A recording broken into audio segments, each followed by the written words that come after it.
Sveiki! Šiandieną parodysiu, kaip kurti teksto ir grafikos elementų kompozicijas. Parašykime tekstą.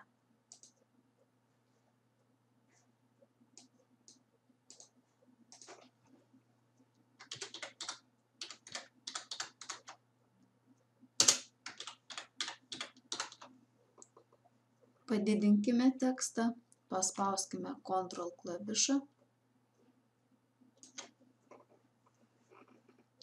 Mes galime keisti teksto dydį.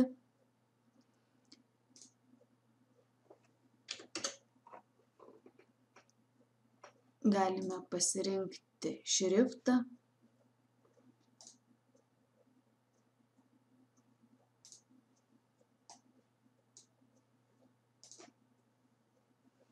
Galime keisti teksto spalvą.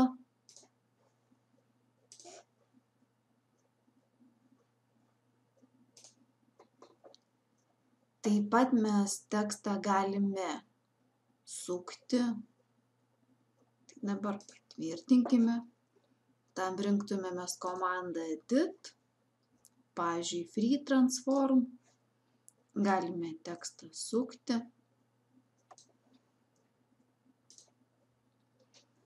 Taip pat tekstą mes galime patalpinti į formą. Tam pasirinktumėm štai šitą komandą Create Wrapper Text ir tekstą galime patalpinti į pasirinktą formą. Taip pat tekstui galime suteikti perspektyvą. Tam tikslui teksto sluoksnį reikėtų paversti į vektorinį sluoksnį. Tai padarytumėm su komanda Type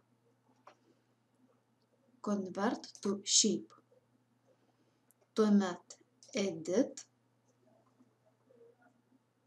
ir yra komanda Perspektyva. Taigi, tokiu būdu mes tekstui galime suteikti perspektyvą. Kaip kurti kompoziciją iš teksto?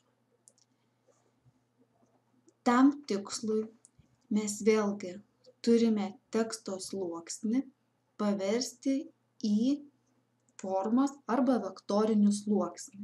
Padarome tai. Type, Convert to Shape, konvertuoti į formą. Štai matome, mūsų teksto sluoksnis virsta į vektorinį sluoksnį.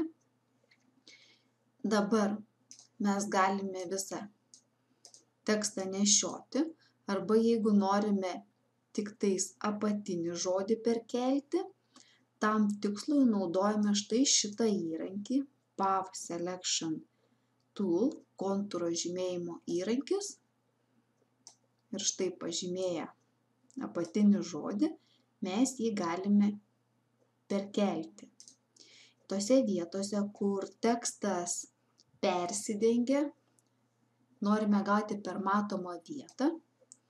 Tam tikslui mes viską pažymime ir renkamės komandą Exclude Overlapping Shapes. Persidengiančių formų išskyrimas.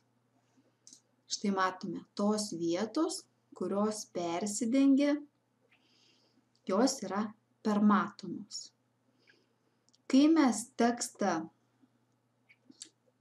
sluoksnį verčiame į vektorinį, mes jau nebegalime redaguoti pačio teksto, pavyzdžiui, ištaisyti gramatinės klaidos, tačiau mes galime raides nešioti. Galim kiekvieną raidę kilnoti. Jeigu norim pažymėti keletą raidžių, tam klaviatūroje nuspaudžiame klavišą Shift ir štai tokiu būdu mes galim pažymėti keletą raidžių ir jas perkelti į kitą vietą. Taip pat, kuriant tokią kompoziciją, mes galim kompoziciją kurti ne tik iš teksto, ne tik iš raidžių, ne tik iš simbolių, bet galime ir panaudoti formas. Pasirinkim įrankį Custom Shape Tool, individualizuotos formos įrankį. Ir štai čia yra įvairių formų. Pasirinkime kokią nors formą.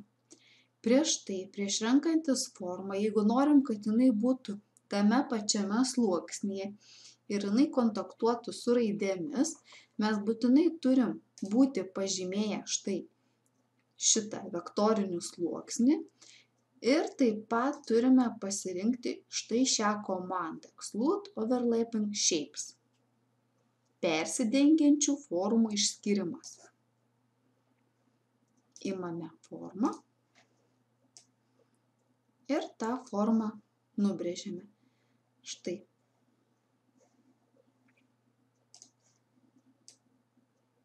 Jeigu mes ją perkeliame ant raidžių, tai mūsų raidės atitinkamai yra išskiriamos.